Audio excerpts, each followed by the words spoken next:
Junior Instructor Welder Daily MCQ T49. In 5G pipe welding, the pipe axis is A.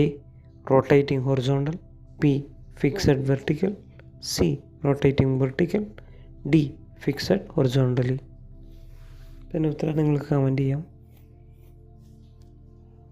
അപ്പോൾ ഇത് നമ്മൾ different positions of വെൽഡിങ്ങിനെ കുറിച്ച് base ചെയ്തിട്ടുള്ളൊരു പ്രോബ്ലമാണ്. നമുക്കറിയാം പല പൊസിഷൻസ് 1G 2G 3G എല്ലാം പല രീതിയിലാണ് പൊസിഷൻ ചെയ്തിരിക്കുന്നത്.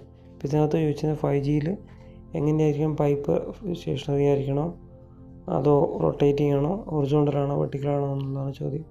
അപ്പോൾ ഇതിൻ്റെ ഉത്തരം എന്ന് പറയുന്നത് നമുക്കറിയാം പൈപ്പ് സ്റ്റേഷനറി ആയിരിക്കും, അത് ഹൊറിസോണ്ടലി പ്ലേസ് ചെയ്യുന്ന വെൽഡിംഗ് പ്രോസസ്സിനാണ് 5G വെൽഡിംഗ് എന്ന് പറയുന്നത്. അപ്പോൾ ഈ ക്വസ്റ്റിൻ്റെ ഉത്തരം എന്ന് പറഞ്ഞാൽ ഓപ്ഷൻ ഡി ഫിക്സഡ് ഹൊറിസോണ്ടൽ.